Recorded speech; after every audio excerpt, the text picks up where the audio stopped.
Alright, so tell the YouTube people what we're up to this time. Nathan and I have been driving around all afternoon. Went down to Licking Creek and come out up at Mount Union.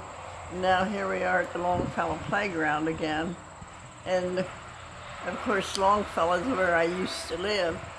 And it doesn't really look that familiar to me because things have changed since I was a kid. Of course, I'm 91 years old now, and I'm not a kid anymore. But I was telling Nathan before we left home about how we used to pick. When I was a kid, we would pick nuts. There were hickory nuts, butternuts, walnuts, and when you pick hickory nuts, you wanted to be sure you pick shell barked, because the other hickory nuts we called hog hickory nuts, and they were okay, but you couldn't get them out of the shell to eat them. And then down here, there was a turn in the road. The road's been redone, and there was hazelnuts. And a lot of people don't know that you could go out and pick hazelnuts, but they grow not on a tree, but on a bush. And I remember one time, up at the New Hamilton Church, we were having a meeting, and somebody came in and had these little things in their hand. And nobody seemed to know what they were, and I said, well, I know what they are. They're hazelnuts. They were in the green part yet. They weren't ripe enough to shell them. But I don't know, a lot of people probably don't realize they grew hazelnuts wild. They didn't grow them, God grew them, but they grew wild. The same as walnuts and butternuts. And I haven't seen a butternut tree in years. I don't know what happened to the butternuts. Good many walnut trees yet, though. There was walnut trees. Well, up where Forrest lived, there was a walnut tree. And up at noon, when we had our camp out in Little Kansas, there was a walnut tree. Because I remember us running over, Pop would run over them to get the shells broke out so you could shell them.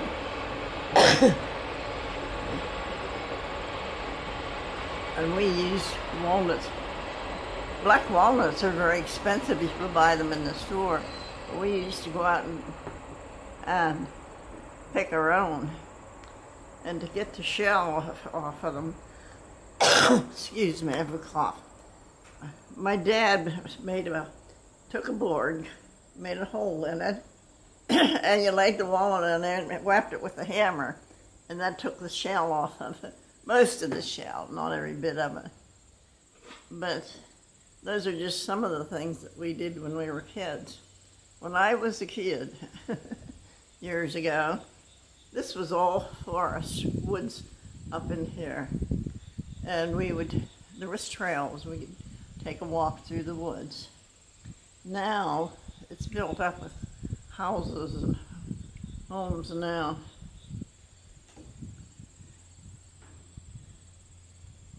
And some of the other things I remember we were talking about was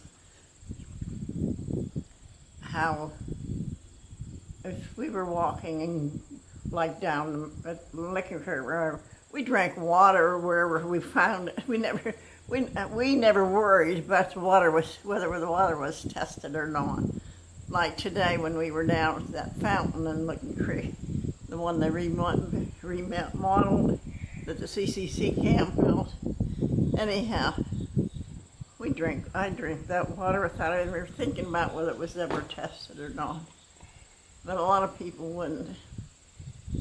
When we were kids, we had a pump out back and a tin cup, I guess you'd call it, hanging there. And we all drank out of that same cup. Probably rinse it out once in a while. But the only person I ever realized thought anything about it was Natalie's mother, Marg, she said, "Don't you drink out of that cup?" And, oh, we never thought about that. We all drank out of it. Now that I'm older, I don't know if I would want to drink out of that cup now that everybody else. Well, you think about it too. Back then, there weren't, the contaminants and stuff you have to worry about today because there weren't as many things like pesticides and fertilizers and stuff like that weren't, Right. not like they are now. I mean, they had those things, but nowhere near like they are now. We never even thought about having the water tested.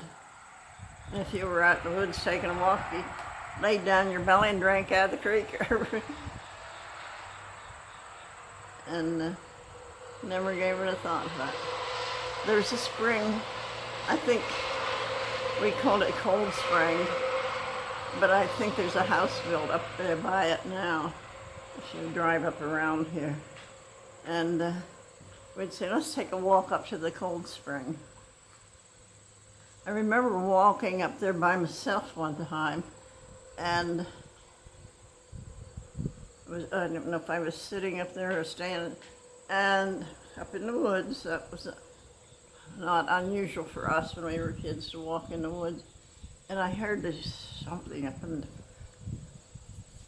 up higher, walking around in the leaves. And I never stopped to listen to see what it was. I started to run, and I'm sure now it was a deer, or maybe a couple of deer. I ran the whole way home, because I thought it was something that was going to get me.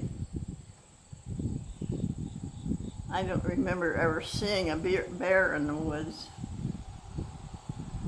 Oh, maybe once in my life that I saw a bear driving around in a car. And that was up the back road past Ride, or toward Ride, I guess. And that bear was a cinnamon bear. Lawrence, my friend, was with me. I thought, look at that bear. And we watched it walking out along the field, and then it started to run across the road right in front of us. That was a thrilling sight, to see that big old bear run across the road right in front of you. And it was what they call a cinnamon bear, because it was a black bear, but it was a reddish brown. Is that an oxymoron? I'm not sure, but a brown and black bear. But they are called black bears, and this was brown. I guess that would be called an oxymoron. I wish I'd had a camera with me that day. It stood up there in the field long enough that we could have got a picture of it. Didn't have a camera with me. Was there anything else that we were discussing about what happened years and years ago? Everybody had an outside toilet. Oh, we were talking about not testing the water. And sometimes the toilet was up here, and your water was down here, and you wonder if that is possibly that any of that water that seeps down from the toilet could be in your... I imagine in that situation it's entirely possible. No, well, I don't think anybody ever gave it a thought. And I remember asking my friend, did you ever have your water tested? She said, no, and I'm not going to do it now, after all these years, and I'm still living, so... Didn't die yet.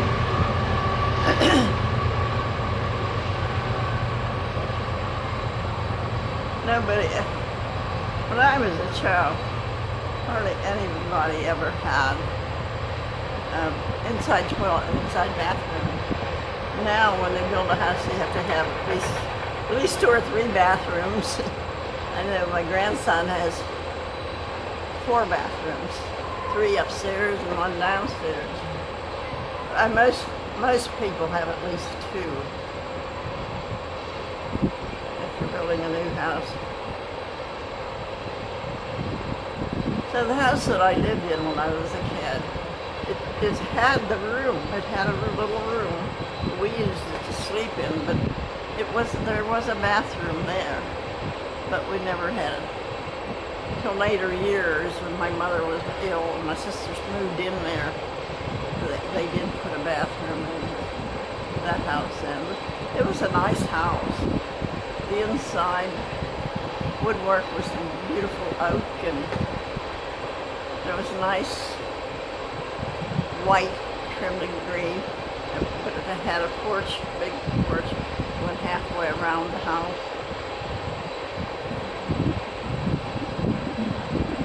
But we had to have a well drilled in order to. There was a dug well there. I can remember that. And they filled it in when they drilled the well. And there was up in the woods, there was what we called a reservoir, and there was water come in it and out. It was built out of concrete, and we would get water from there, but it would go dry in the summertime too. So my dad finally had a well drilled. It had good water in it. Hardly anybody remembers those things. Hardly anybody in those days lived to be 90 years old. Well, before we call this one done, we were saying when we were driving through Newton how, we hardly know anybody up there anymore and how much things had changed. Yes, and just 10 years. It's 10 years since I moved from there, moved into Rothrock Apartments in McBayton. But just like even that, like compare that to say, 50 years ago what it was like in that town. Yes.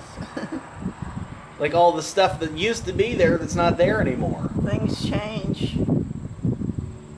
Things have changed in your lifetime. Well, like tell the YouTube people a little bit about the kind of stuff that used to be there, years ago, even before I was born.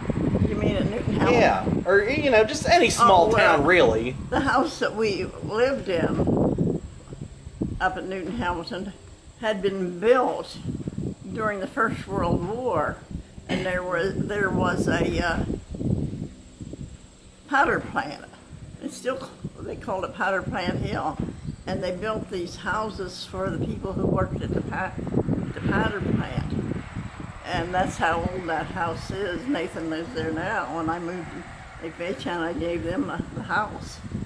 And of course we remodeled it inside and out, covered it with aluminum siding, put a bathroom in it, and made a lot of changes. The one thing, and I was talking about this with Kyle not that long ago, it's like, Newton used to have a lot of things in it, like now the only thing there is just, the store there at the end of the bridge, but there used to be so many things. Oh, there used to be a funeral parlor. There used to be a restaurant up on the corner that's tore down. The one church that used to be there, the Presbyterian church, it's gone. All they have now is the Methodist church. And there's so many things that have changed. Like the campground, it used to actually be a campground. Now they just call it that, but at one point, it was the Methodist training camp. Yes, the Methodist. And they used to have, what am I going to say? The pool.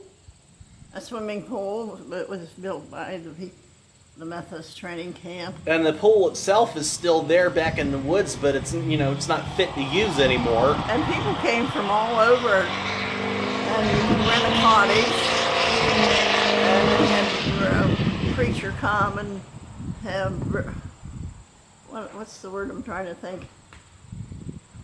And he had preaching services and I can remember when that was too. In fact, when Linda was a teenager, she used to work out there. They still had campers coming in. When did that place shut down? I don't know. Linda's 69, and your mother is 60, and they still went down there to go swimming when they were kids. And there was people walk their dogs around. Yeah. But And this is the Longfellow Playground. This is Longfellow's, my old home was. And we used to have our family reunion here. But then they decided to have it down at the Malta Park. That's an old place too, the Malta Park. Oh yeah. Hello. Look at that nice little dog. Yeah. A little poodle. So, is there anything else? I think that's all we got time for this time around. But yeah, I just thought it would be, kind of an interesting subject, just to talk about how different things are now compared to the way they once were. So I guess I used to live in Longfellow.